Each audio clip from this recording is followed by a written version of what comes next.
Hi, I'm Dr. Brad Musil, and this is Lecture 4 of Logic and Critical Thinking.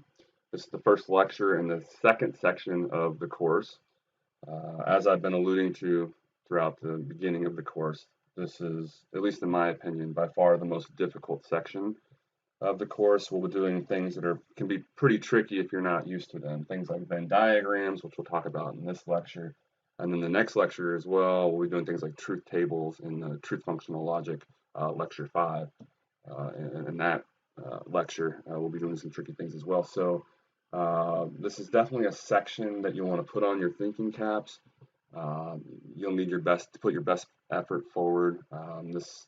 This is one of those things that can be really tricky at first, or what we talk about in these two chapters. It can be really tricky at first, just like when you're learning things in math. It's not easy at first. You gotta do the homework, right? You gotta work at it. But with time, I think just like math, if you put forth the effort, doing Venn diagrams actually becomes pretty easy once you learn the basic conventions, which we'll detail in this lecture.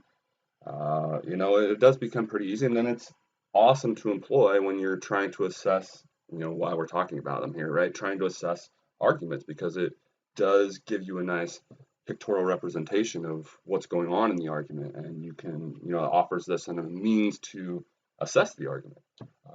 So there's a reason why we're talking about all this, but it is pretty tricky stuff when you're first learning it. But again, I want to emphasize that although it is the most difficult material that we'll be covering throughout the semester, throughout the course, it's still something you can not easily, but you can master with the due effort required. So I guess I just wanted to acknowledge the difficulty of some of the stuff we'll be covering here at the outset, but then also emphasize again that it is something that we should all be able to master with, I don't know if master is the right word, but be able to do with relative ease as long as we put in the practice and so on. Okay. Don't want to belabor that too much though, but kind of a related point then as well is I recorded extra lessons videos a couple years ago on specific elements of what's discussed in this lecture, or also then if you're taking the course, right, chapter 9 of our textbook. Discussed, I recorded specific videos, for example, so I called them extra lessons. I will provide links for these additional videos and these additional lessons in this video at the bottom, okay? But I talked about, for example, in detail, translating into standard form claims, right? I have a whole video on that. In fact, that's extra lesson A. Extra lesson B is all about Venn diagrams. Extra lesson C, the square of opposition. Extra lesson D, categorical operations, where I'll go through conversion, obversion, contraposition, and so on, in much more detail than what we'll do in this more general presentation of all this material. And the final extra lesson is using the rules method, right? So extra lesson E, I'll go through in much more detail, talk about the rules method for assessing categorical syllogisms, right? So point being here that, again, I am offering a lot of resources, and so acknowledging, right, that some of this is pretty tricky, go ahead and dive into those extra lessons, right? If you still feel a little confused maybe after what we talk about in the more general lecture 4 lecture video here, dive into those extra lessons where I go into more depth with respect to each of those different topics, and also go through several examples in each of those videos as well. So again, I provided the resources for you. It is something that can be accomplished, right? Figuring out how to do these Venn diagrams, figuring out how to translate seemingly anything that's said into one of these 4 standard form claims, which you have to do for what we're doing in this chapter or this lecture. Right?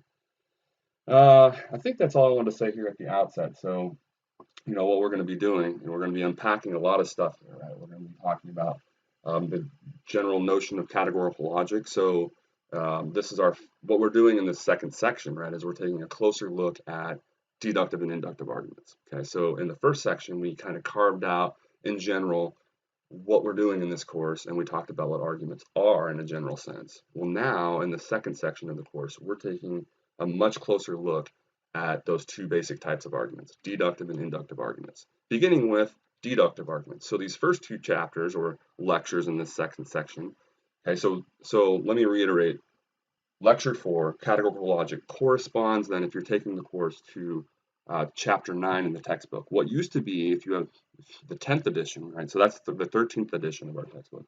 What used to be chapter 8 in the 10th edition, the previous edition I used. And the reason why I'm mentioning that is because in those extra lessons, I do refer to like example such and such in chapter 8. Well, that would be most of our examples in the 9th or in the 13th edition are the same ones remain from the 10th, but they're in different spots, and it's a whole later chapter. It's chapter 9 instead of chapter 8. So hopefully that makes sense. But wanted to mention that. So what we're doing, right? We're unpacking a lot in this this chapter of this lecture. We're talking about what categorical logic is in general.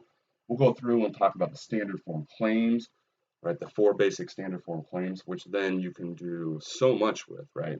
And we'll talk about how you can translate seemingly anything that's said, right? As tricky as it might be, especially when you're first beginning, seemingly anything that's said in ordinary everyday language into one of these basic standard form claims. Okay, and then we'll talk about Venn diagrams, how those can represent standard form claims. We'll talk about how to use Venn diagrams to assess, categorical syllogisms, different types of, deductive arguments. We'll also talk about the rules method. I mentioned what was an extra lesson E that I provided. I go into this in more depth, right? But we'll refer to as well the rules method for assessing categorical syllogisms. We'll talk about what a categorical syllogism is as well. So, as I mentioned, a lot to unpack here in lecture 4. The general topic, though, is this idea of categorical logic. So, why don't we go ahead and dive in then, so to speak. Oops. So, turning to slide 2 of the lecture notes, right? We'll talk about the basics.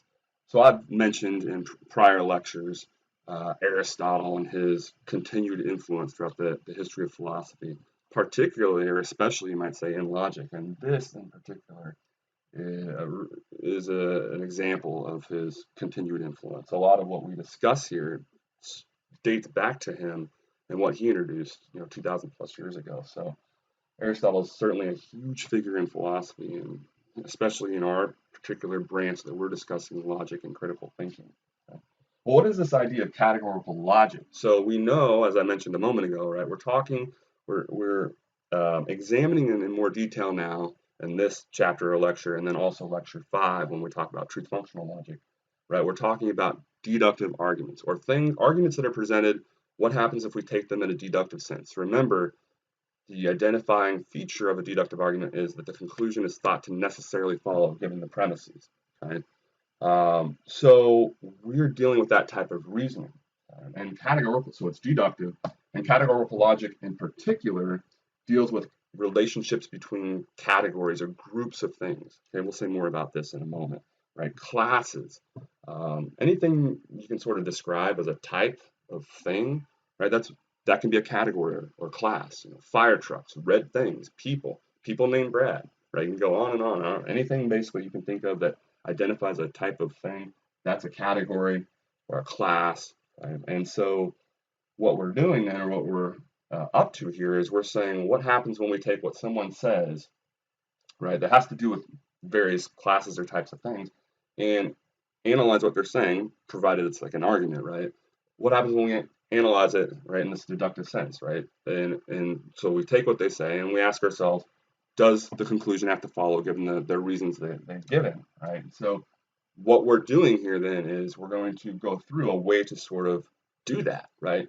To be able to take what they've said and, again, analyze it as if it's a deductive argument, whether they intended it to be or not, right? What happens when they say things like all men are mortal, people named Socrates are mortal, so on and so forth. Well, what happens when we take whatever they say, right, and construe it, right, as if they're meaning to prove their conclusion, right? What happens when we take that, what they say, and try to analyze it as such? Is it in fact the case that the conclusion has to follow, right? What we're going to talk about is going to enable us to assess that sort of thing, right? To figure out, as we'll say, right, whether it's valid, in some sense a good deductive argument, or invalid, hence a bad deductive argument. As the editors or the authors of the textbook define categorical logic on page 258 of our textbook, quote, it's logic based on the relations of inclusion and exclusion among classes or categories as stated in categorical claims. Okay, and we'll talk more about inclusion and exclusion here in a second. Okay, so again, we're talking about categories, And generally the idea is there's a sense in which what's expressed, right? There's this sense that we're including one category in another or excluding and saying, you know, it doesn't belong in some sense. This will make more sense as we proceed and talk more about that sense of inclusion and exclusion. But again, we're dealing with categories or classes of things and their relationships to one another. So a categorical claim then, as they say in the 10th edition, page 255, quote, says something about classes or categories of things, end quote. And as they say in the 13th edition, page 258, you know, why are we doing this? Quote, it's useful in clarifying and analyzing deductive arguments, as I've been suggesting. Okay, so turning to slide 3, as I've intimated, right, what we're going to be doing basically is a lot of what we're doing in this chapter or this lecture. What we're going to be doing is translating. We're talking about how to translate seemingly anything that's said in an everyday sense, right, to one of these basic standard form claims. Okay, and the first thing we have to emphasize here is it's got to be a perfect match. Right? So to do everything that follows, and that's another thing worth pointing out, right? You have to understand one thing to then understand what's going to come later, right? So make sure you understand this, and then before you'll be able to understand, right, diagramming these, right? You've got to make sure you understand the basics upon which all this other stuff is founded, okay? But you have to match up perfectly here, right? It has to be match up to one of these forms perfectly. So you might have like, Beavis is a really cool dude. You have to get that average everyday sentence into one of these forms, right? So if we were going to do that, for example, Beavis is a really cool dude. That doesn't look anything like, right, at first, anything like one of these 4 standard forms. Okay, but if we were going to try to translate it, then we'd have to say something like, and again, I'll talk about how this process works in more detail as we proceed, but I'm just trying to give you an example of what the translation process looks like here. We would say something like, and it's also awkward when you're talking about one person, because one of the points we'll emphasize here shortly, right, is these classes or categories, they deal with, they're plural, there's more than one, right? So, and they talk about this in the textbook, right? When they give an example, I think I can reference it here in a moment. You know, talking about Aristotle, you have to change that to get it into standard form. You'll have to change that and to make it sound a little bit different, and it can sound a little funky too, right? So it'll be something like all people. You could say like named Beavis or identical with Beavis, something like that. All people named. I'm sorry about the space here. All people named Beavis are, we'd say, cool. You can't have cool dude. That's singular, right? So we'll have to switch that to cool dudes, right? So that, what we started with, Beavis is a really cool dude. We'll translate then, maps up to one of these, right? Almost, again, I can't even think of anything. I mean, I'm sure there's stuff that can be said that you can't get to one of these forms, but seemingly everything I come across, right, even as weird as it might sound at first, you can get into then a standard form, right? So Beavis is a really cool dude. If we were to try to put this into a standard form claim, we would translate it to all people named Beavis are cool dudes. Okay, so we have, again, plural, and it's a class or category of things in both of these slots. Okay, so the point here, again, I was trying to make a more general point that, again, anything that's said can be translated into one of these basic forms. Okay? Or let's say we started with Beavis isn't cool. You would translate that then into what we'd call a standard form E claim, right? All people, or sorry, no people named Beavis are people that are cool or cool dudes, or however you put it. But so if there's that exclusion, going back to that concept, right? If this was Beavis is not a really cool dude, again, we could translate into standard form. It would just look different, right? We would be using a different standard form claim. Let's see. No people named Beavis are cool dudes. Okay, and then we've represented that sentence. Okay, so Again, whether they're including or excluding, okay, we can then represent what was originally said in one of these basic standard forms. And this will make a lot more sense as we proceed and go through more and more examples, and go and check out those extra lessons where I hammer, example after example. I go through on all these various concepts. So, what are these 4 standard form claims? As I mentioned on slide 3, you're going to have to just kind of get these ingrained in your memory. Okay, so what are they? We have the standard form A claim, all blank are blank, and I'll explain these little squigglies, why some of these are squigglies that's there for a reason. Okay, and why some of them are just regular blanks. That means something. I'll reference that later in the lecture. Okay, so standard form A claim, all blank are blank. Standard form E claim, no blank are blank. Okay, standard form I claim, some blank are blank. So, some animals are cats, you might say, right? Something like that. And then O, some blank are not blank. Okay, some animals are not cats. So, whatever you're saying, for the purposes of what we're doing in this chapter, you are going to need to be able to translate something originally said into one of these 4 standard forms. Okay, and it has to be a perfect match. You can't have any other additional words in there. Whatever else you have has to be just the category or class that would go into the blanks. Okay. Okay. Let's move on to slide 4. So a lot of times, and this was the case throughout the chapter as well, you'll get in these standard forms the subject term. So this is where the subject will go in the predicate, what's called the subject and predicate, and you'll get them referenced by the letters S and P. And so that's what I'm acknowledging on the top of slide 4. And we use S and P just because, in general, all right, this is where the subject of the sentence goes, and this is where the predicate goes. Okay. So we're saying something, right? We're qualifying something about this category or class using this other category or class. Okay? We're including or we're excluding, okay? Based on what's being said, basically. So I mentioned, note the note on the bottom of slide 4. Again, both subjects and the predicates have to be noun or noun phrases. Well, I guess that's a separate point from my first point, right? That they have to be plural, or we're dealing with more than one. That's why Beavis, right? We can't just put Beavis. It's got to be, right? It wouldn't make sense, right? All Beavis are cool dudes. No, it have to be all people identical with Beavis or something like that. But then as I note, right? So plural has to be plural.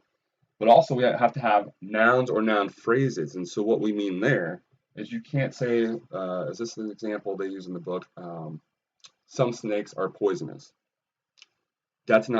Poisonous is not going to work. An adjective doesn't work, right? We need to, so if that was said, you know what? I'm going to give myself some more room here. Some snakes are poisonous. Okay, that's actually pretty close to standard form in itself, right? If somebody just told us that is actually almost already in standard form. But this we have to work with a little bit. So this is going to translate what we call the I form, standard form claim, right? We'd say some snakes are, and you can tweak this kind of however you want as long as it's applicable and meets these criteria, right? That it's plural and it's a noun or noun phrase. So you could say are poisonous creatures, or you could say poisonous snakes. You could just use that again, poisonous snakes. But one way or another, it's got to be a noun or noun phrase. Adjective by itself, not going to work. Okay, so this, very close to standard form, not quite good enough. So we'd have to tweak it a bit and say some snakes are poisonous creatures or poisonous snakes, right? So that then, you'll note, does map up perfectly to the standard form I claim, okay? And it does have, again, noun and noun phrases in both of these blanks, okay? Whereas this, originally, this was not a noun or noun phrase, that's an adjective, okay? All right, let's move on to slide 5 here. Duh. So the first note right on the top of slide 5, we've been talking about this already throughout the lecture, but you got to get used to translating. That's what we're doing right in this lecture. Translating these ordinary everyday sentences into one of these 4 standard form claims. And as I've been suggesting quite a few times now, it is doable with practice. But as I point out on slide 5 here, sometimes it can be particularly tricky, right? There are instances we've already alluded to some, or I've alluded to some, right, where you're dealing with one person. Well, that's not going to work for a standard form claim. You need more than one, right? So as awkward as it might sound, you got to translate, Aristotle into people identical with Aristotle, something to that effect. Okay? Also, when you're dealing with times, they talk about this in the text, and so I give you examples in quoting the text on the bottom of slide 5. Talking about times can be a little tricky. So if we started with, for example, I always get nervous when I take logic exams, and that's quoted from page 263 of the text. So let's say that was our original, what somebody said to us, right? I always get nervous when I take logic exams. Okay.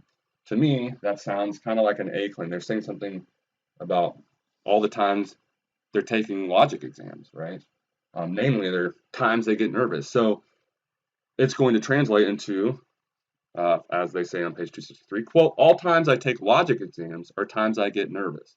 So let me put that up there just so you can see that.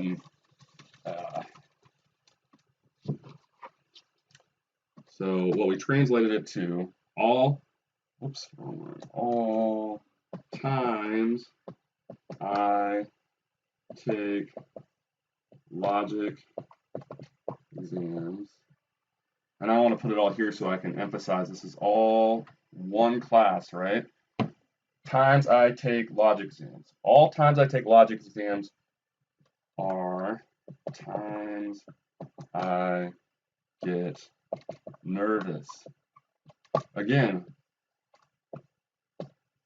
all one class, right? So we're talking about classes or categories of things, okay? It might be people, vehicles. In this case, times, right? All times I take logic exams. So this is a class. Times I take logic exams. Here's another class. Times I get nervous. Okay? And so we've translated that original sentence, I always get nervous when I take logic exams, into a standard form A claim. All times I take logic exams are times I get nervous. And before I forget, I know I had this here somewhere, I think. It's got to be, I think I have it somewhere, present tense too. So, right, so if something's said in the past tense, you have to get it, and that's doable too, right? You just have to then tweak it so that that it's put in present when you get in the standard form. So let me try to think of an example here. I had in the extra lesson, I gave an example, I think of like Tom Brady's throws. So let's say we're talking about in the past, right? All his throws this past season, all of his throws last year were great.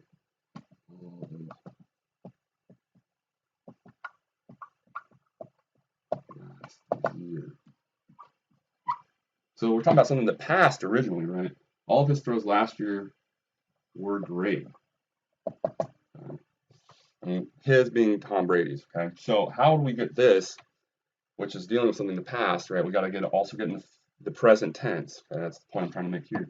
Well, it's a pretty good indication we're dealing with an A claim again. So we want to try to capture this idea of his throws last year, right, as a class. Okay, so let's say all be something like throws Tom Brady, or you could say Tom Brady made last year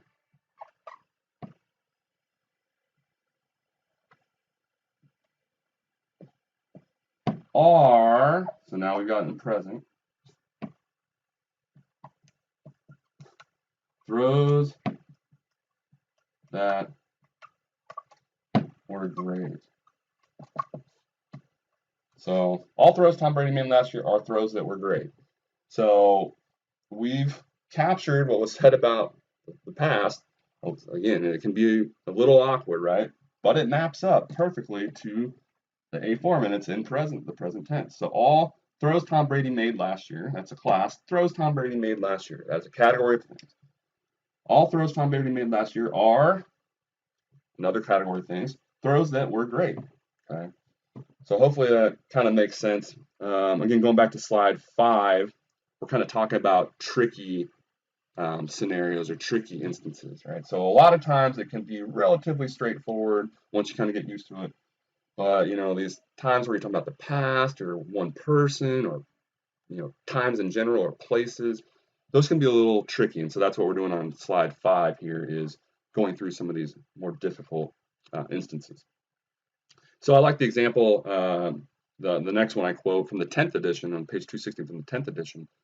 They gave an example. So someone says, quote, "He makes trouble wherever he goes." Okay. Well, how would you translate that? You'd say something like, quote, "All places he goes," so category, places he goes, "are places he makes trouble." Okay, another category, places he makes trouble. Okay, there's the same point we've made, right, about, well, I made it with respect to Bevis, and I talked about how they mentioned it with respect to Aristotle, so I mentioned that at the bottom of slide 5. So, somebody says, quote, "Aristotle's a logician," end quote, you're going to need to then translate that to a standard form. It would be something like, as they point out on page 265, quote, "All people identical with Aristotle," or you could say all people named Aristotle, or something along those lines. Or I guess it would have to be identical with, because people named Aristotle wouldn't be capturing specifically, right, the person they're trying to identify. So I should be more precise there. So as the authors put it, that's the correct way, right? All people identical with Aristotle are logicians. So this should also probably be switched, right? No people identical with. And hopefully it makes sense why I'm making this point, right? Because it's not good enough just to be named Beavis. Okay? The person saying this didn't want to say something about all people named Beavis. They wanted to say something about this particular Beavis. So no people identical with Beavis, this particular Beavis, are cool dudes. Okay, so let's move on to slide 6. So once you kind of start having the standard form claims down in your mind, and you kind of get comfortable translating most of what's said in an everyday sense into the standard form claims, then we can start talking about Venn diagrams. Maybe you've heard of Venn diagrams. To be honest, I hadn't really heard too much about Venn diagrams until I dabbled with logic.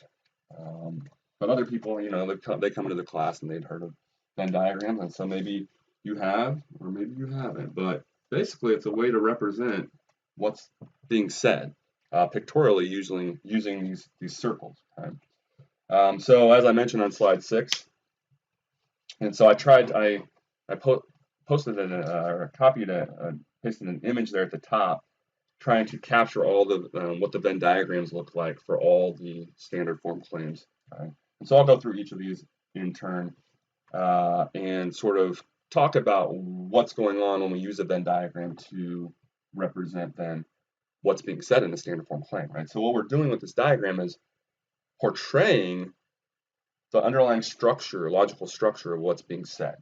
Okay, so why do we have 2 circles?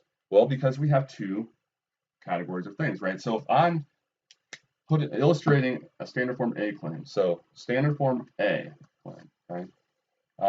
I need 2 circles because I'm representing 2 different categories or classes of things, S and P, right? So, and again, these are, I'm going to start talking a little bit about our basic conventions and things. What I mean by that are things that you need to just do, right, and copy. And there's different ways of doing it. So, for example, when we get into using Venn diagrams to illustrate categorical syllogisms, we'll be dealing with 3 classes. Well, some people, some textbooks, they'll have you put the 3rd circle up here. No, for us, we're putting what's called the middle term. More on that later. We're putting it down in the center and down lower and in the middle of these 2. Okay, so some people use shading to represent. Some logicians use shading to represent one thing. Well, we're going to be using it. This is what I mean by basic conventions that you have to familiarize yourself with. We're going to be using it to mean a very specific thing, and so you need to make sure you stick to these conventions. Okay, so we are representing 2 different classes because we're saying something about 2 different types of things, right, in the standard form claim. Okay, So as I mentioned at the bottom of slide 6, I already mentioned that, right? The circles represent these classes, but then also shaded areas, right? What are those going to represent? Areas where there are no members, okay? So we're indicating not possible to be, right? If there's an area shaded, it's not possible, nothing exists there, okay? An X, conversely, means there is at least one thing there, okay? And so I'll go through, that'll make a little bit more sense here as we proceed. So let's go ahead and go through each of these in turn. I'm going to go ahead and do that. So what does the Venn diagram for the standard form A claim look like? Well, we're told all S are P. So if it's a member of S, if it's an S type of thing, it also has to be a P type of thing. It's not, in other words, it's not possible to be A or S and not also be P. So how do we represent that? We know shading means nothing's in there, right? Let's use that. It's not possible to be an S and not also be a P. So if it's an S, it also has to be a P or in here, right? So we want to shade out, exclude this from the realm of possibility, this area of the circle, of the S circle, because it's not possible to be out here, given what we're told, right? All S are P. It's not possible to be an S and not also be a P, okay? Hopefully that kind of makes sense. Now, let's see what a standard form E claim looks like with a Venn diagram.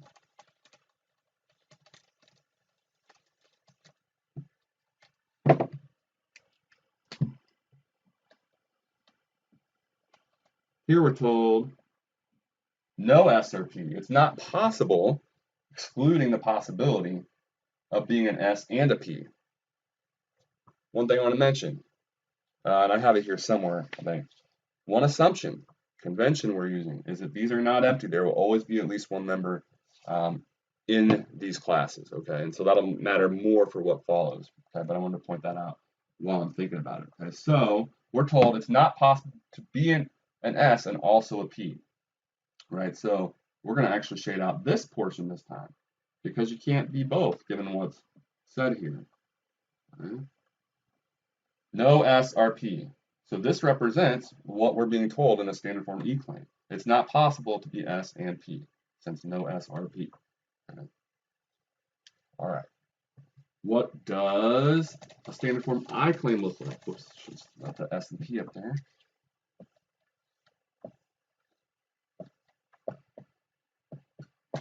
Okay. So here we don't do shading, rather we use an X. Okay. So we're told some S are P. Okay. Not necessarily all of them, but they're, and this kind of gets into the next slide, slide 7.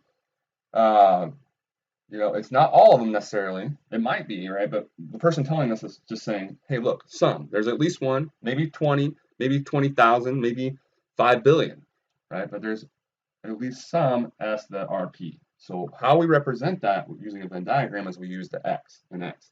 So here in this instance, we're being told that there's at least some S that are also P, right? So this part is representing the possibility of being both, right? I should have said that from the outset. This part of the S circle is representing the potential or possibility of being an S but not also a P. And this part of the P circle, or red, is representing the possibility of being a P but not also an S. Okay, so we have 3 possibilities here that we're representing in some sense. Hopefully that made some sense. So we're told with an I standard form claim, some S are P. So what we know, right, what we want to represent is there's at least one thing in there, right? Again, maybe 5 billion, but we know there's at least one there. That's what the X tells us, and that's all it tells us, is that there's at least one, maybe many more, but at least one member that's here, okay? So some S are P. Maybe some S aren't P. We don't know, given what's told here in a basic I claim. But what we do know is that, hey, some S are P, okay? What about O? Kind of similar, but here we're told some S are not P. So rather than putting an X here, we know, and maybe there are some S that are P, right? But what they're telling us with the no standard form O claim is that some S are, in fact, not P. We know there's at least one, maybe 25 trillion S's that are not P, okay? Okay, that's the basics of the Venn diagram, like illustrating standard form claims using Venn diagrams. As I mentioned on slide 7, for the purposes of translating into standard form, right? If something says like hundreds, one, several, most, any indication that there's at least one, okay, and not all, because then that would be A and not I, right? But any indication, that's the point at the top of slide 7, right? Any indication that there's at least one, right? Whether it's hundreds, one, several, most, many, that's all going to be indicative, right, of an I claim, right? Standard form I claim. And this should all be translated, as I mentioned, top slide 7, as, again, standard form I claim, some blank are blank. Okay, so this is where I officially talked about it in the lecture notes, the idea of affirmative and negative claims, right? And hopefully that's kind of just intuitively obvious, right? Here we're including, right? We're saying something, right? We're including the S with the P, right? Whereas here we're excluding. We're not allowing, going back to how we illustrated, right? We're not allowing S to be P, if you will. Okay? So no S or P. It's not possible to be here. We're excluding that possibility. No, not possible. And then also same idea here, right? We're excluding at least the some S that aren't P from being P, right? So these are considered affirmative or inclusive, and these are considered negative or exclusive. So again, plus equals affirmative or inclusive. Negative equals negative or exclusive.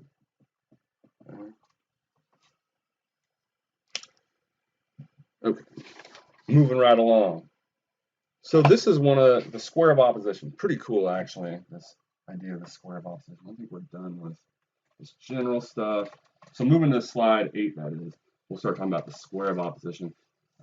Pretty cool in that, again, once you kind of, for a lack of a better way of putting it, memorize kind of the square and some of the relationships, it's pretty cool what you can kind of deduce from just knowing one thing. That'll become clear as we go through some examples here. But so we have this idea of the square of opposition. Again, this is slide 8.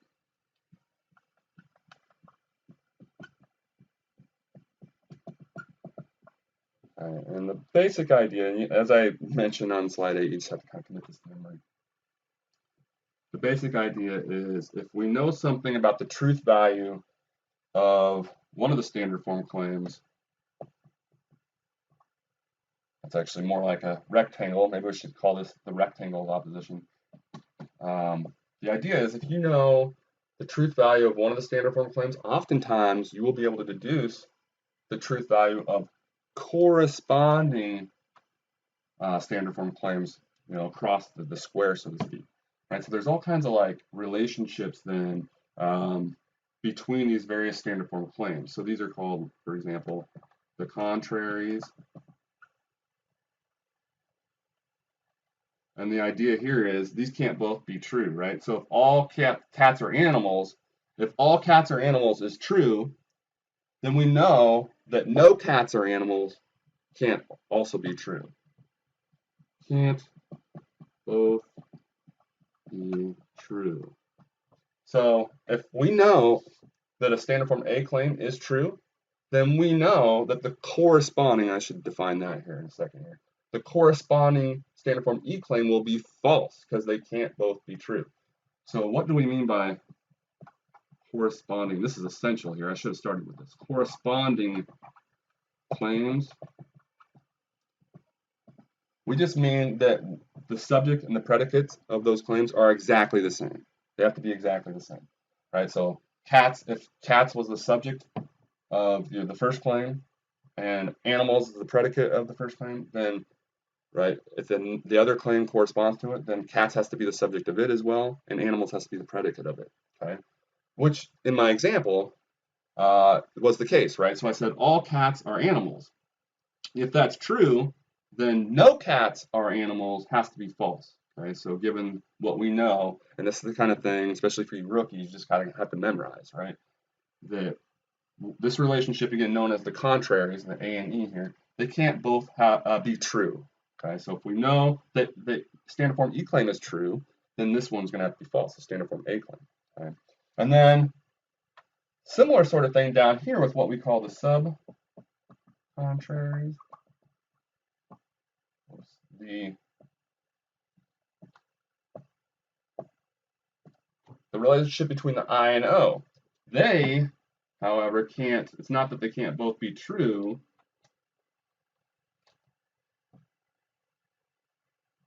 but they can't both be false. So if we know, for example, some dogs are cats is false, if we know that's false, then the O claim, the corresponding O claim, right? So that's an I claim. What would the corresponding O claim look like? It'd be something like this. Has to have the same classes in both, right? Or the only difference then is not.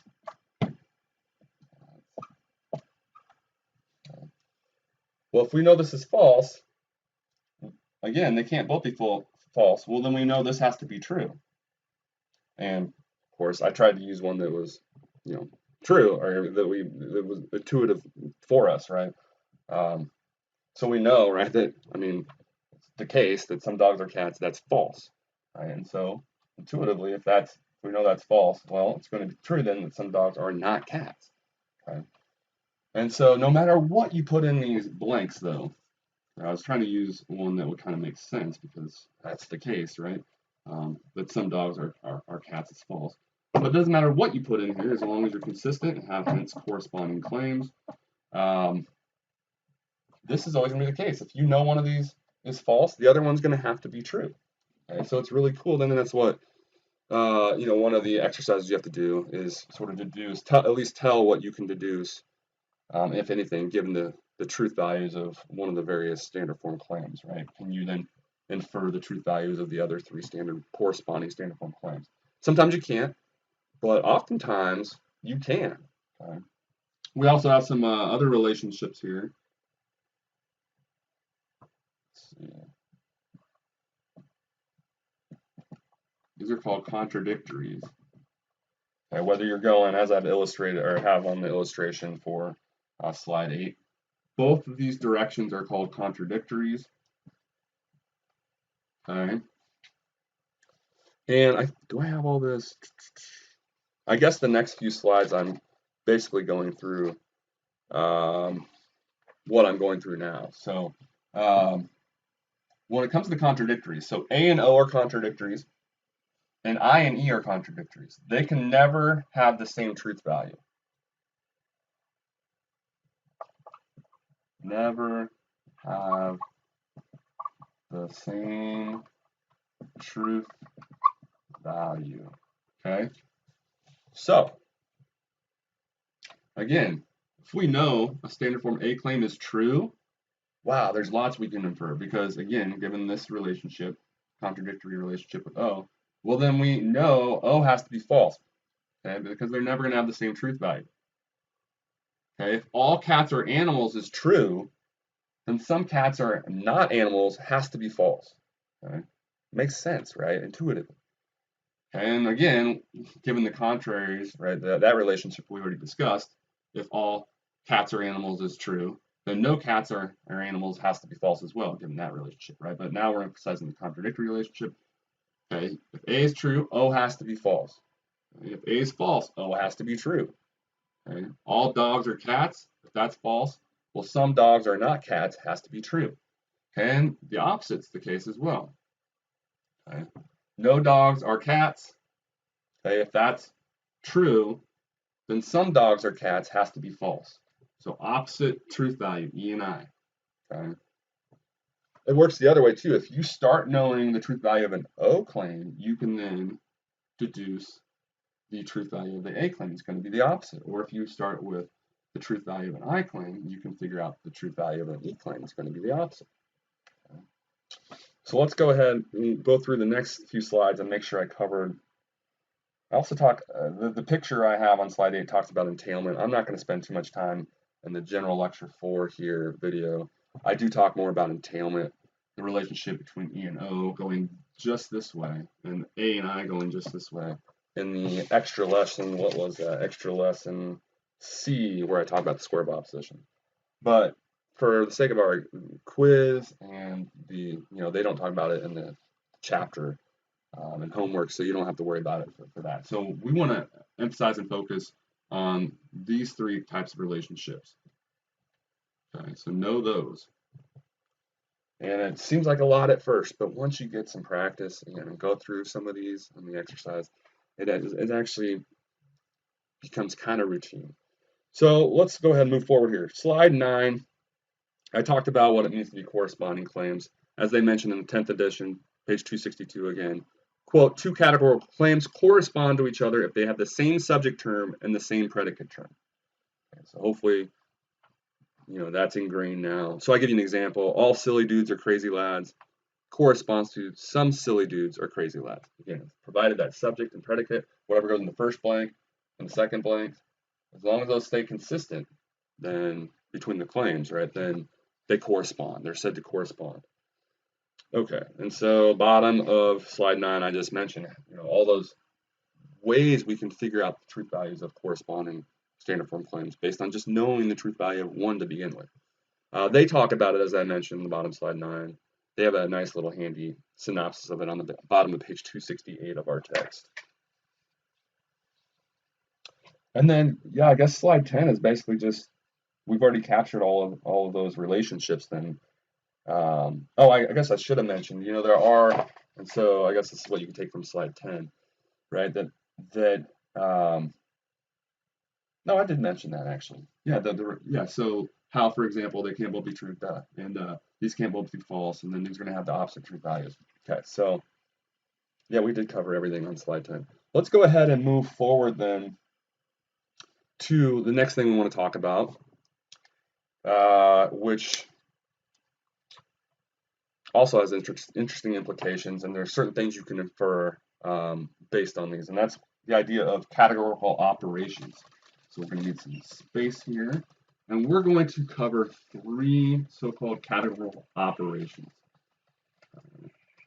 And what we mean by that is there's certain sort of things you can do to these standard form claims, sort of operations, if you will, things you can do to them that result in a kind of new claim. And these operations will yield, based on sort of what you're doing, what these operations are, they'll yield like equivalent claims sometimes, and other times they won't yield logically equivalent claims. So what do we mean by, maybe we should start there, logical equivalency? Again, we just mean has the same truth value. Okay, well, if 2 claims are logically equivalent, they will have the same truth value at all times. So it will never be the case that one is true while the other is false, right? If one's false, the other will be false. So logically speaking, they're saying the same thing. Even though in an average everyday sense, what we started with might seem slightly different, logically what the person's saying or what these standard form claims are saying is exactly the same from a logical perspective. So that's what we mean with this idea of logical equivalency. So so this equals claims always have same truth value. One won't be false while the other's true, or one won't be true while the other's false, and so forth. So that's important, and it's related to this idea of categorical operations. So when we apply these certain categorical operations, what results may or may not then be logically equivalent to what we started with. Okay? So let's start. So we're going to detail conversion, obversion, and contraposition. These are the 3 operations. So, and I detail conversion then on slide 11. As they say so we're starting with the particular claim, okay? And as they say on page 269 of the text, quote, you find the converse of a standard form claim by switching the positions of the subject and the predicate terms. So this is super simple. This is the easiest one. So here we're doing conversion.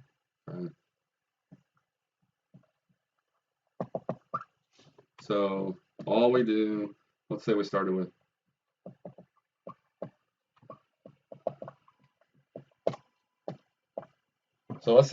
a standard form A claim. To convert that, all you do is just switch them around, right? So as they say, right, you switch the positions of the subject and predicate terms. So rather than having cats at the beginning, right, you would put animals.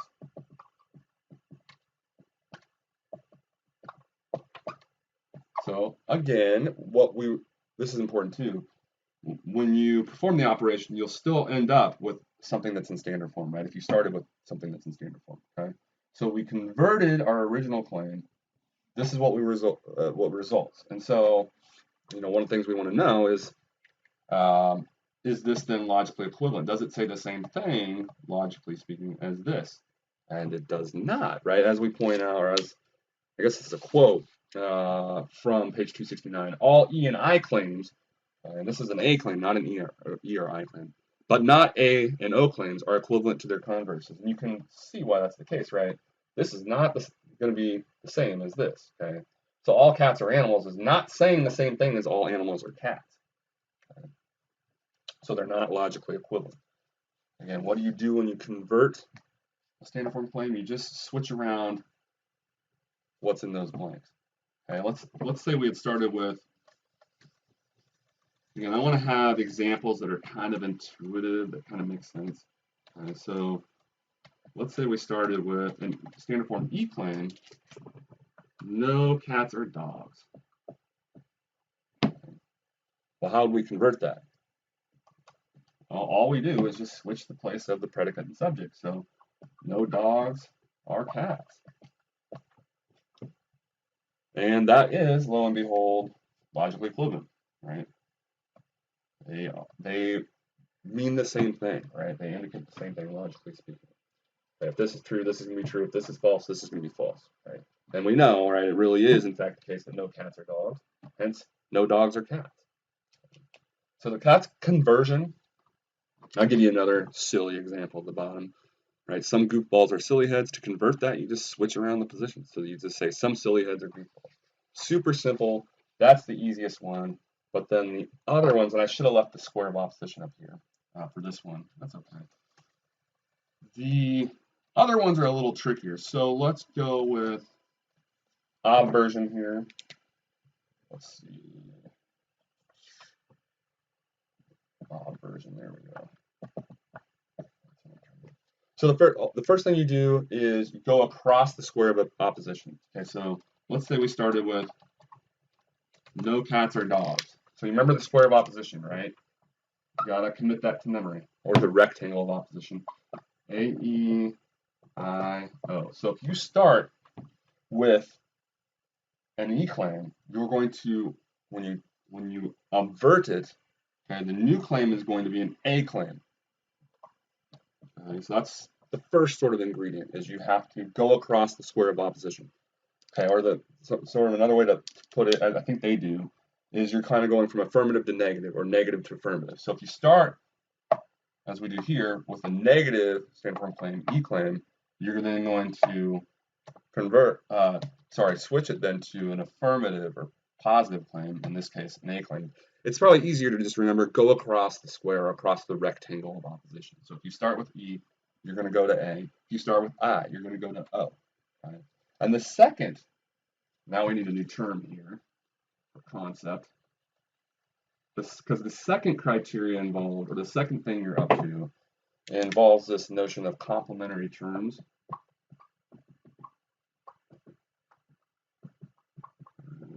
Super simple concept. Two terms are complementary if and only if they capture every single possibility. So what does that mean? Let's say we started with fire trucks as a noun or noun phrase. Okay. What would be the complementary term of fire trucks? Non-fire trucks. Okay. And a lot of times it's just that simple. I don't know if you have a dash there, but something like that. Fire trucks, non-fire trucks. So again, together, these two are complementary. They capture all possibilities. Okay, so 9 times out of 10, you just stick the non in front of it, right? The complementary term of dogs would be non-dogs, right? So 9 times out of 10, you just stick non in front of it, and you'll get the complementary term. Okay, so going back to aversion, all you have to do, as I mentioned on the top of slide 12, is go across the square of opposition, and then use the complementary term for the predicate. Okay, and you just got to remember this. So the subject stays the same, but then we would use the complementary term for the predicate. Okay. So no cats or dogs. When we avert that, what results is all cats are non-dogs. Okay. What's interesting about obversion, one thing that's nice about it anyway, is that every type of standard form claim is logically equivalent to its obvert, or what results when you avert it. Okay. It doesn't matter if you started with E, A, I, or O, they're always going to be equivalent to what results when you avert it. So again, kind of make, this is the case, no cats or dogs, that's in fact true. Okay, and that when that's true, as it really is, then this is going to be true. All cats are non-dogs, right? That is in fact true, just as this is in fact true. Okay? But if this were false, so would this be. This would also be false, right? Because again, they're logical equivalent. They're always going to have the same truth value. So let's try one more. Let's go.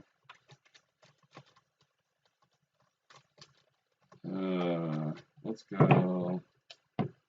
Some animals did I start? I can't remember which one. I'll start with an O here. Some animals are not cats. Okay. So we want to avert this. 2 things we have to do, right? Move across the square of opposition. So in this case, we're moving this way from negative to affirmative. So we're going to result with an I claim here.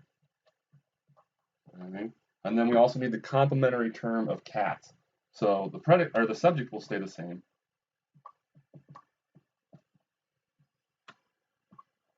And again, we don't have, it's not negative anymore, it's not O, it's an I claim. Some animals are non-cats, right? Because we want, we want the complementary term now of our original predicate.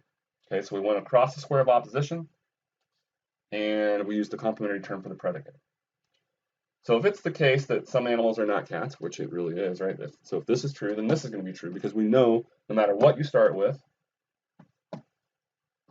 what results, it's going to be logically equivalent. So if it's the case, as it really is, some animals are not cats, then it's going to be the case that some animals are non-cats.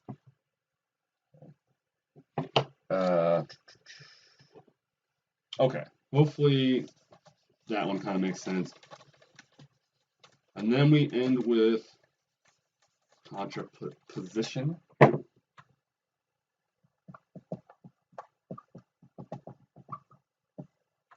Which I outlined then. What is this?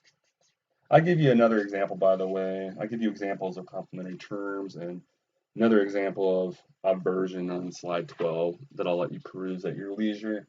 So slide 13 is where I discussed in contraposition. Okay, and again, 2 steps involved. Once you kind of get them ingrained, not so bad. So let's start with an A claim again. Let's just keep it consistent, nice and simple, and say all cats are animals. Okay.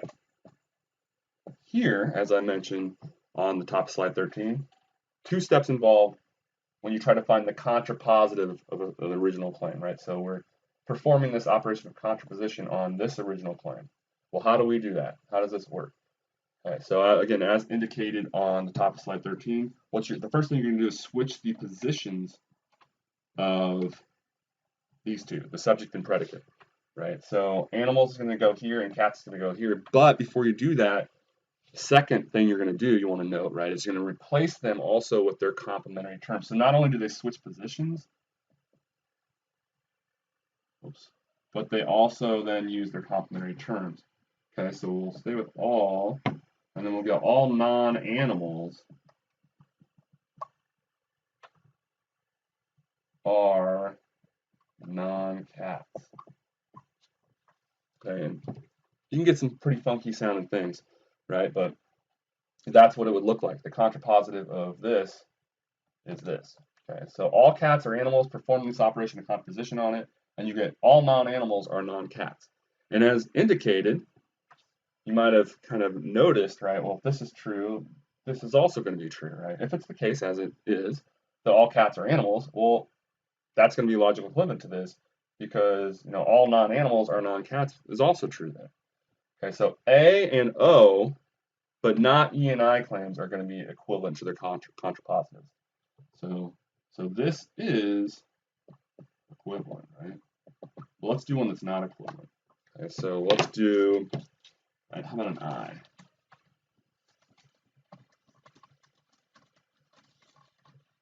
So let's say some cats. How about some animals are cats? Start with that. Some animals are cats. Okay, so that's an I claim. And when we want to arrive at the contrapositive of that. So we're going to switch these places, right? So we'll still have an I claim. But then we're also going to use the complementary terms, right? So some non-cats are non-animals. And we don't actually know that just because this is true doesn't mean this is going to be true, and that's why these are not said to be logically equivalent. Okay? So, but this is what the contrapositive of this looks like. Right?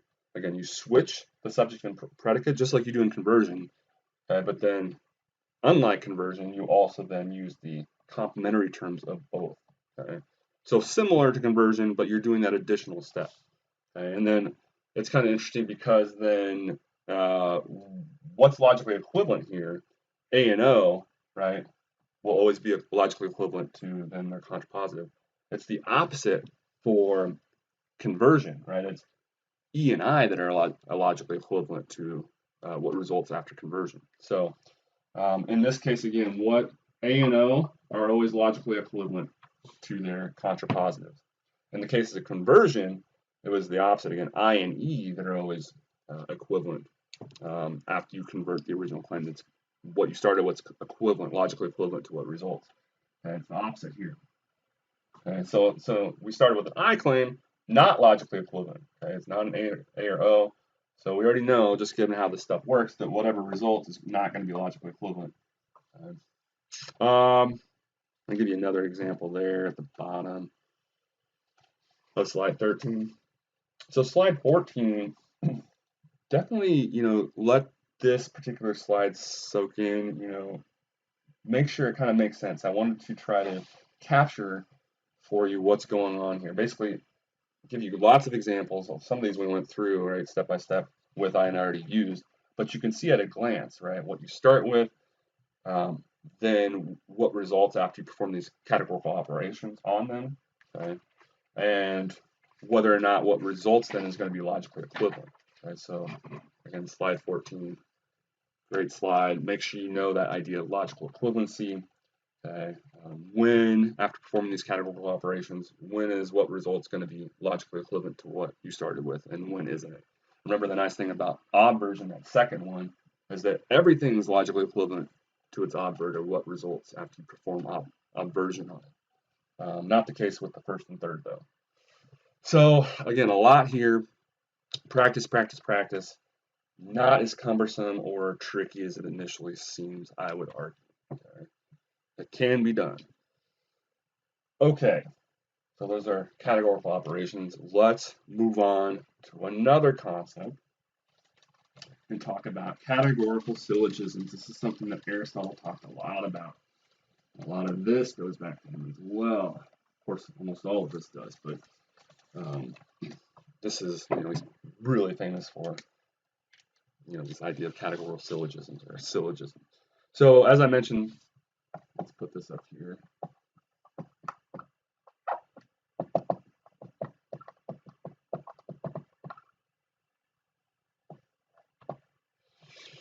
As I mentioned at the top of slide 15, quoting page 278 of the text, a syllogism is, quote, a true premise deductive argument, and a categorical syllogism is going to have an even more specific type. So we know there's two premises involved in any syllogism. Of course, the conclusion, we're dealing with an argument here. And then a categorical syllogism, more specific, right, is, quote, also from 278, a syllogism whose every claim is a standard form categorical claim.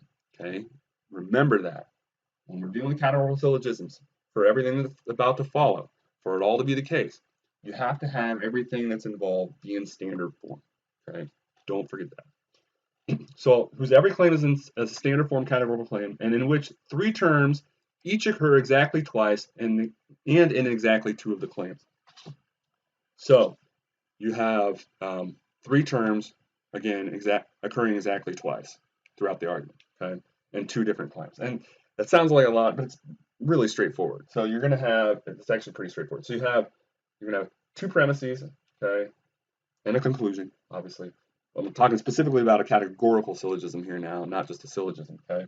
And they're all in standard form, okay? They have to, in other words, everything that's here has to be in, said like this, okay, in standard form. And then the terms, right, every term that appears is going to occur exactly twice in two different claims. So I'll give you an example, bottom page 15. Some students are parents. Okay. All second, so that's standard form, I claim. And then we're told all students are workers.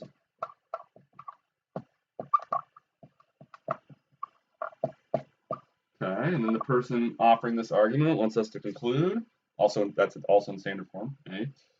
They want us to conclude then that some workers are parents. Okay, also in standard form, another I standard form claim. So notice though, here at the outset, what we want to emphasize, right, is that these terms, we have three different terms, workers, students, parents, and they each occur exactly twice in two different claims. Students occurs twice, two different claims. Parents occurs twice, two different claims. Workers occurs twice in two different claims. So they're all in standard form, and we have three different classes represented by these terms. Classes are categories of things represented by these terms that each occur twice, okay, at some point in these claims. Okay, so moving on then to slide 16. This is really straightforward. So let's go and look at, so going over here to make this point. So we have some conceptual terms we have to, again, kind of commit to memory. We have this idea of the minor term. Wow. Major term and the middle term. So you're going to have to, again, just remember this stuff. Best way to figure out and find out what the minor term is, the major term, and the middle term is to start with your conclusion. The minor term is just whatever the subject is of the conclusion. So what is the minor term in this case? Workers. And again, this is, I actually cite the definition from 278 on the top of 16. So when we talk about a minor term, they say, quote, the term that occurs is the subject term of the syllogism's conclusion. So just like I said, right, it's the subject, the first blank, whatever the term is in the first blank of the conclusion. Major term, still in the conclusion. This time, though, it's the predicate. So here, you're going to be parents. Okay. This is one of the conventions that I referenced at the very beginning of the lecture that you just have to get used to and remember and follow. Okay. Make sure you have your minor term right, your major term, especially when it comes to diagramming them. Right. When we go to diagram this stuff, you want to know what the minor term is, you want to know what the major term is, and you want to know what the middle term is. And what's the middle term? Well, it's the only other one, right? It's the term or the class that's not represented or signaled in the conclusion, right? So in this case, what is it? Students, the one that does not appear in the conclusion. Okay, that's your middle term. I'm not going to, basically they just define it the same way what I just said there. And so that's what I go through and cite throughout the rest of slide 16. So on the top of slide 17, as they say on page 279, quote, diagramming a syllogism requires 3 overlapping circles, one representing each class named by a term in the argument. So let's go ahead. So remember what this stuff is, all right? Let me, gosh, I wish. Several people have commented how I need a bigger board, and I do need a bigger board because that would be awesome right now. I want to leave this up. I also want to diagram this stuff. You should still be able to see it here. So I'm going to put up here, you might have noticed, right, when we first started our discussion of Venn diagrams, we were only diagramming one particular claim. And so we only had 2 classes being represented, 2 categories or types of things. But when we're dealing with the categorical syllogism, we have 3 different claims, right? And 3 different terms or classes of things being represented. So we no longer need just 2 circles, we're going to need 3, okay? And here is where, when you're representing, right, what's being said, okay, you need to make sure you stick with the convention. So we're going to have 3 circles, okay? And when you go to diagram a categorical syllogism, again, start with the conclusion, okay? This I spell out in the middle of slide 17. So the minor term is going to go to the top left. So whatever the subject of the conclusion is going to go here. So your minor term, in this case, workers. So I'll put minor up here, though. Okay.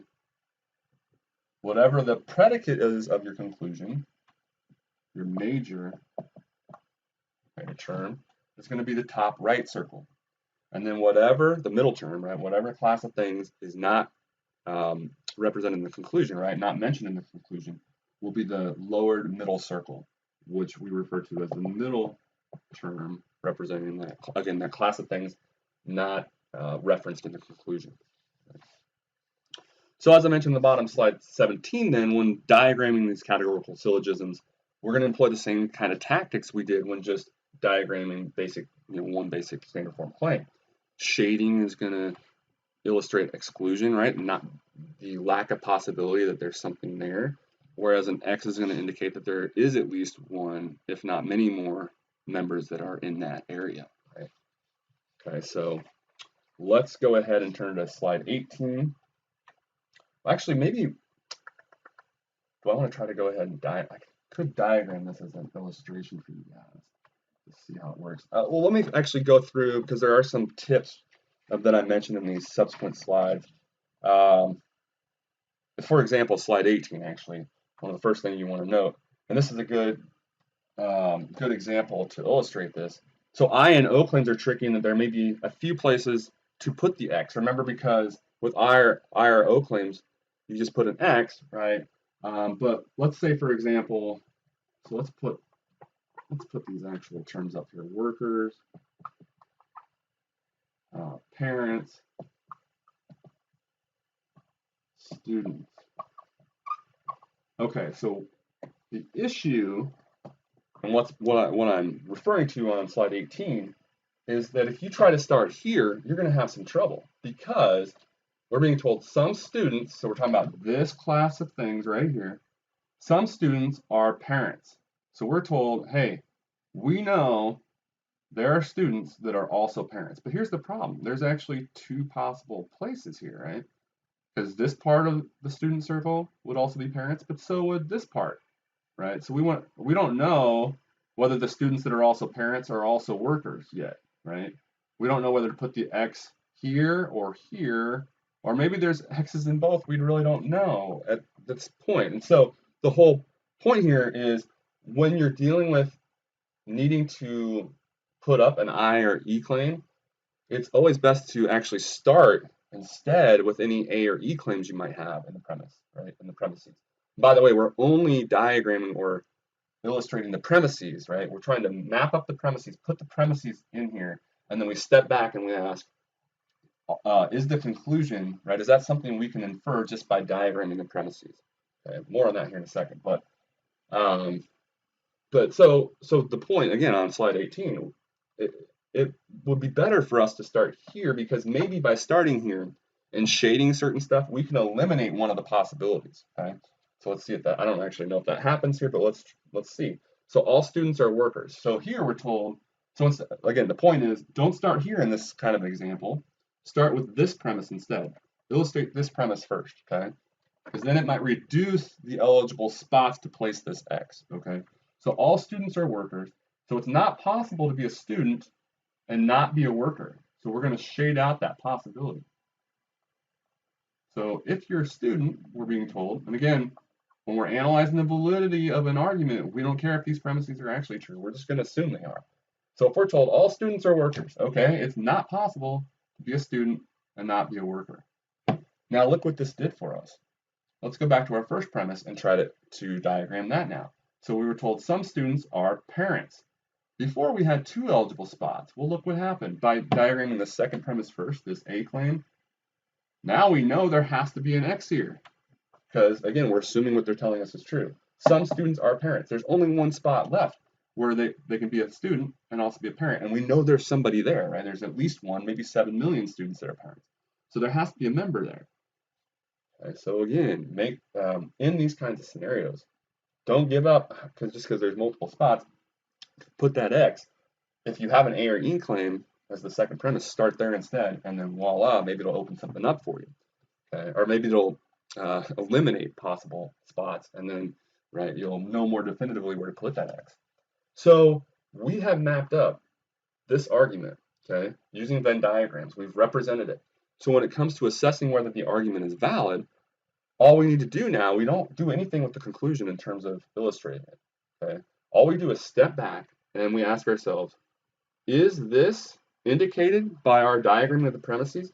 Because if you think about it, what the person's doing with the deductive argument is they're saying, if these premises are true, the conclusion has to be true. And we're saying, hey, we're going to give you the premises. Let's diagram what it would look like if the premises are true. And then we're stepping back and saying, well, okay, is what they're saying actually valid? Does it have to be the case then the conclusion is true? So we should be able to tell the conclusion then just by diagramming the premises. And we ask ourselves, is it the case, right? Having diagrammed the premises, is this shown then? Okay, some workers are parents. So let's go to the workers. Do we know definitively, right, given this illustration of the premises, that some workers are parents? It kind of looks like we do, right? Because we have an X in this spot, right? Which, right, is workers that are also parents. Maybe it was just 1, maybe it's 7 million, but we do know, right, that there are some workers who are also parents, given our diagramming of the premises. So this is a valid argument. Okay? Just by diagramming the premises, just by assuming the premises are true, we see the conclusion has to be true. Right? Conclusion follows. We can see this just from the illustration of the premises. Okay? But let's say that X wasn't there, or let's say it was somewhere else. I don't know, right? Well, that wouldn't work either, right? But let's say it wasn't there for some reason. Then no, right? You wouldn't be able to infer this from just that, right? But we did have an X where workers were also parents, right? So that would be an example of a valid argument. Oh, so I did want to mention, well, what if after kind of, as I mentioned, the bottom of slide 18, what if after starting with the A or E claim, it still doesn't eliminate enough possibilities, right? So let's say, for example, you were told some workers are parents, okay? And after illustrating the other premise, you still didn't know where to put it between these 2 eligible spots. You'll put it on the line, okay? And that signals there's at least 1 member that's here or here. We don't know definitively where, okay? It might be here, it might be here. We don't know, and that's what an X on the line means. And so let's say our conclusion that they wanted for that argument, right, was let's say some students are parents was the conclusion. We wouldn't actually be able to infer that, right, because this X, we don't know definitively that it's here. It might be here, right? So X on the line is not enough, right, to deduce, for example, some students are parents, right? It might be the case, but we don't know enough given this, okay? So X on the line, very tricky. Be careful when you have an X on the line when it comes to trying to figure out if the conclusion has to follow given the premises.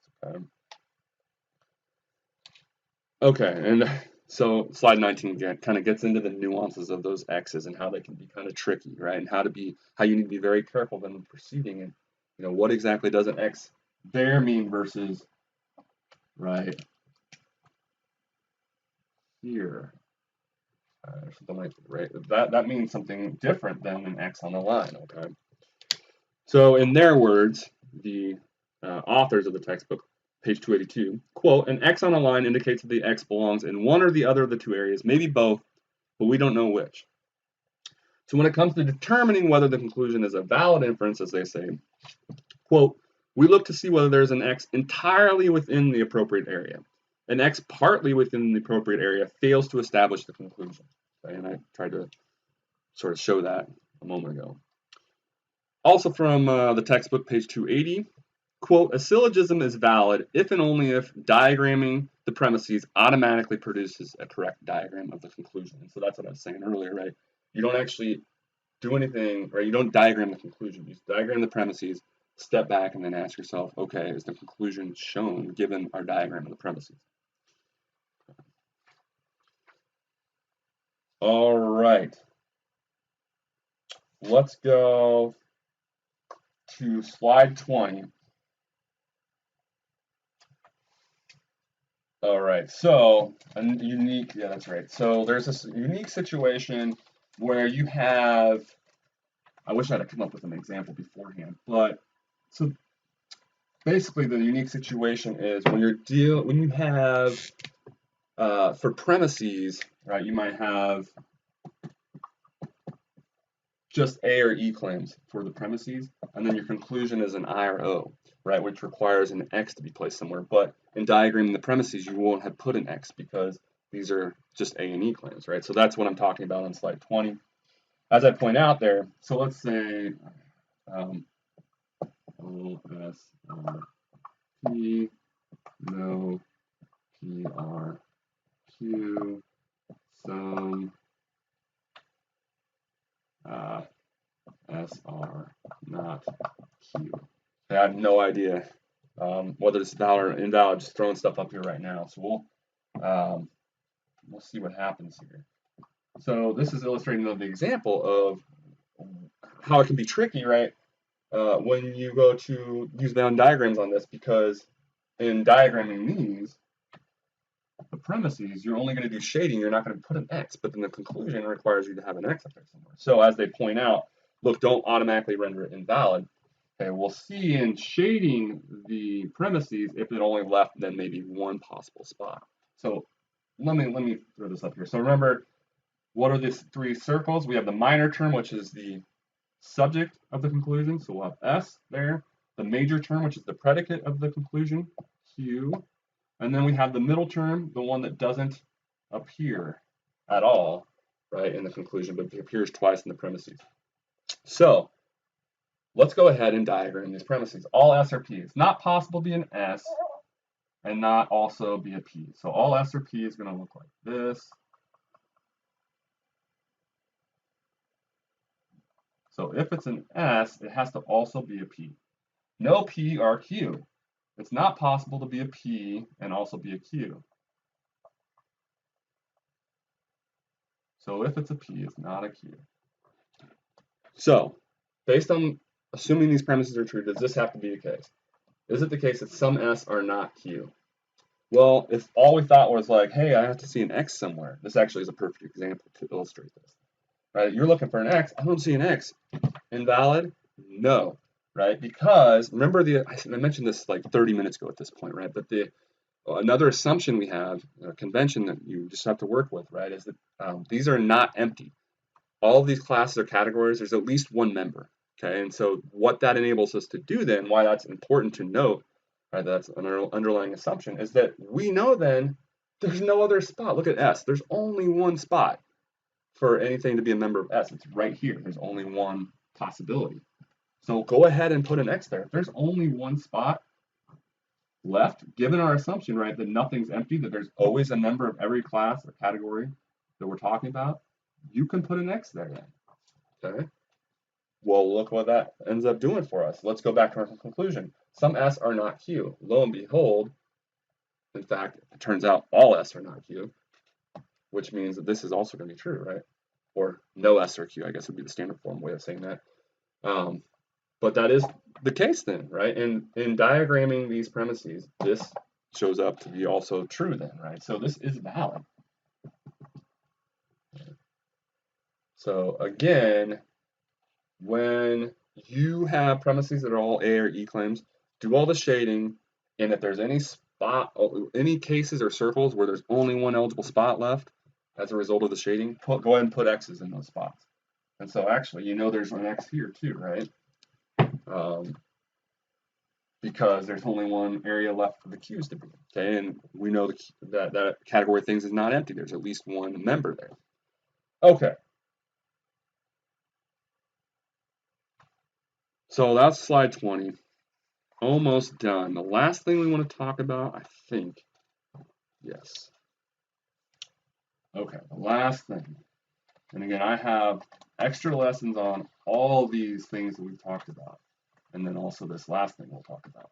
And that is the rules method. So we've talked about categorical syllogisms. We talked about how to illustrate them with Venn diagrams, and then how to assess whether the categorical syllogism is valid or not using the Venn diagram, right? Illustrate the premises, and then ask yourself if the conclusion has to be the case given the illustration of the premises. Well, there's another way we can assess a categorical syllogism, and that's known as the rules method. So we're talking about the rules method for assessing categorical syllogisms. So as I point out in top slide 21, so in addition to Venn diagrams, we can also assess these categorical syllogisms via the rules method. It's founded on two key concepts, one of which we've already talked about, affirmative and negative. Okay? So hopefully that's kind of making some sense to you. Now we have this other concept I briefly mentioned way earlier in the video that these squigglies meant something. Well, this is what they mean. Okay? This is where I'm referencing that again. Okay? So in order to do the rules method, we have three rules. More on those in a moment. We need to be comfortable. There's two concepts involved in these rules that we need to be comfortable with. And everything's actually indicated right here. The idea of affirmative and negative claims, and then also the idea of distribution. Okay? So more on that here in a second, but I just wanted to point out these squigglies are indicating when something is distributed. Okay? And so if it's just a regular blank, that means it's not distributed. So this term is distributed, this term is distributed, distributed, distributed, not distributed, not distributed, not distributed, not distributed. So what is that, 4 and 4? 1, 2, 3, 4, 1, 2, 3, 4, yeah. So what is this idea of distribution? As they define it, the authors of the textbook on page 289, quote, terms that occur in categorical claims are either distributed or undistributed. Either the claim says something about every member of the class the term names, or it does not. So the idea is the terms, it's like an on-off switch, right? It's either distributed or it's not. Okay, when is the term distributed? Well, it's distributed if, given what's said, we know something about every member of that class. So going to an A claim, the idea is, look, if we're told all cats are animals, we know something about every cat. Namely, it's an animal, right? So the term cat is distributed, right? We know something definitively about all cats. Same thing if we're told no dogs or cats. Both those terms are distributed. We know something about all dogs and we know something about all cats, namely that they're not one another. Right? And the trickiest one is the predicate of an O claim, right? So if we're told some animals are not cats, we do know something about all cats, namely they're not the some animals that aren't cats, right? That's the trickiest one to kind of understand, but in general, the idea is, right, terms distributed if, given what's said, you know something definitively about every member of that category. Right? So let's go back to A and talk about why this is not distributed.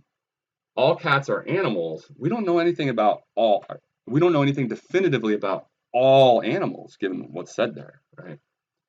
Like we do about all cats. So remember, all cats are animals. We know that every cat is an animal then, right? But we don't know given what's said there, that every animal, we don't know anything definitively about every animal, given what was said there. And if some animals are cats, right, or let's see, let's do, yeah, so some fire trucks are red vehicles, let's put it that way. Or I almost said some fire trucks are red, but that wouldn't be good enough, right? So some fire trucks are red things, right, or red vehicles. We don't know something definitively about either one of those. So just because some fire trucks are red vehicles, right, we don't know anything about all fire trucks, okay, and we just know that some of them are red vehicles, that is, right? And we don't know anything definitively about all red vehicles either. We don't know that they're all fire trucks. We don't know that they're all not fire trucks. We don't know anything definitively about either of those terms in the instance of an I claim. So hopefully that idea of distribution is kind of starting to make some sense. So if you have the notion of affirmative and negative claims in mind, and then also this idea of distribution, well, then you can apply these three so-called rules, okay, for the rules method. I should say, so slide 22, basically I'm just, at the top there, I just kind of represent again the standard form claims and what's distributed and what's not, and talk about how the O is a little bit trickier. So moving on to then slide 23, where I actually articulate the rules themselves. Okay. So what is the first rule? It's the most straightforward. I should let me put up an argument here, and I'm just going to throw one out here. Let's go with all cats are lazy creatures.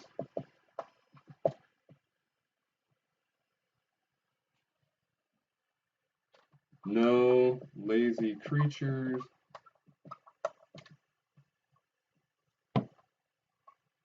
are awesome creatures. Sorry, all you cat lovers. We've had plenty of cats in our history, so nothing personal. And let's say the conclusion is, I don't even know so what do I need here? No awesome creatures. Remember, for a categorical syllogism, we need every term to appear twice. Okay, so what am I missing? Are cats, maybe? Cats. Sorry about the handwriting again. I'm going to say these out loud. So all cats are lazy creatures. No lazy creatures are awesome creatures. And so they want us to conclude no awesome creatures are cats. Okay, so that's a categorical syllogism. Everything's in standard form, right? And every term appears exactly twice in two different claims. So we could, and maybe I will afterwards, do a Venn diagram of this and then assess it using the Venn diagram. But there's this alternative method known as the rules method, right? And so you need to have so the first rule is, and you need to have these rules in order, right? So when you're doing the exercises and you're identifying which rules are broken, when you say rule 1 is broken, you need to mean this specific rule, okay? And again, that's the convention. You just need to go according to that, okay? So you need the same number of negative claims in premises as conclusion. So right off the bat, you know that if you have two negative, right, claims as premises, it's got to be invalid, because you can't have more than one negative claim as a conclusion, because you only have one claim as a conclusion, right? So, but if there's no negative claims, right, in the premises, then there better not be a negative claim in the conclusion. So it has to be the same. And let's see, right, if that actually happens in our example. Is rule 1 satisfied? It is, right? We have one negative in the premises and one in the conclusion. Okay. The second rule is let's put it that way. At least one premise must distribute middle term. Okay. So let's see if that happens. The middle term in this example is what? What doesn't appear in the conclusion? Lazy creatures.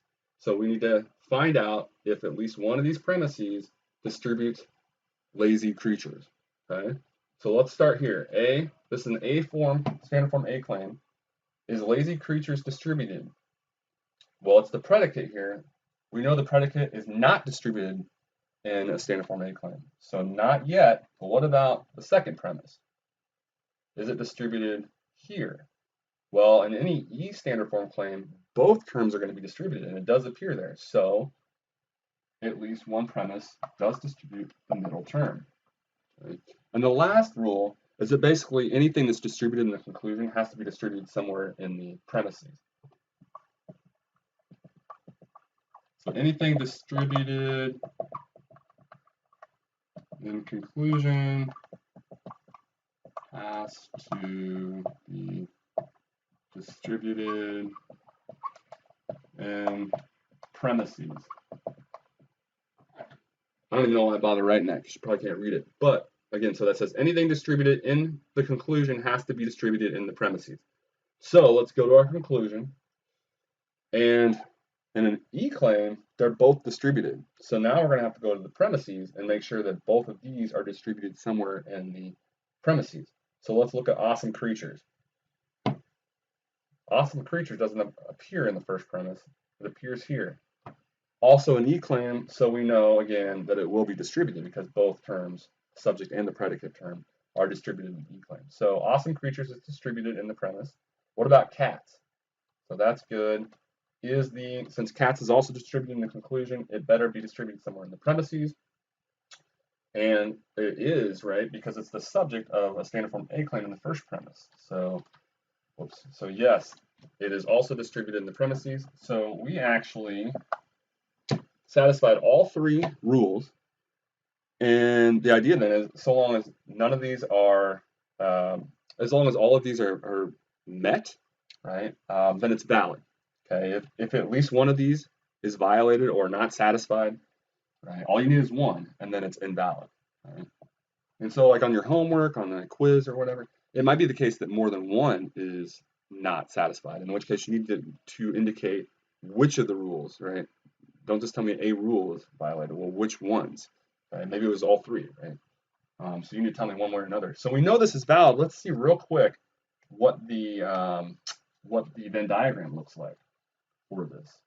So we have now we have two different tools or methods we can use to assess the validity of a categorical syllogism.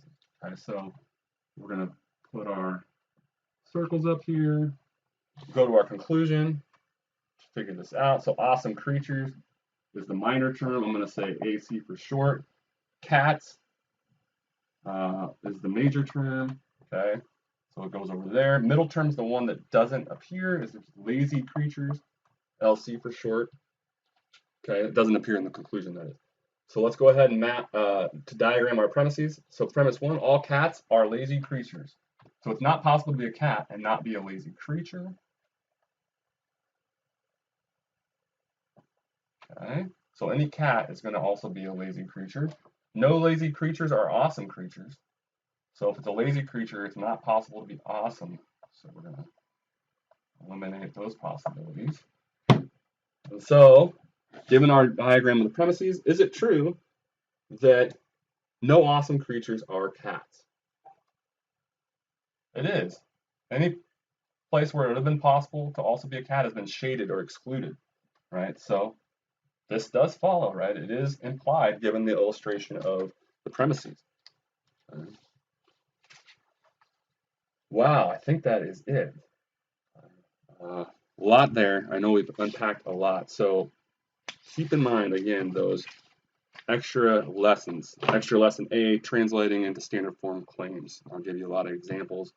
Extra lesson B dives into much more detail with Venn diagrams. Extra lesson C outlines in much more detail the relationships between the standard form claims on the square of opposition and what we can infer from that, right? Knowing the truth values of one type of standard form claim, what we can infer about the complementary, or corresponding claims then on the square of opposition. And extra lesson D deals with the categorical operations, conversion, conversion, contraposition, and again gives a lot of examples working through those.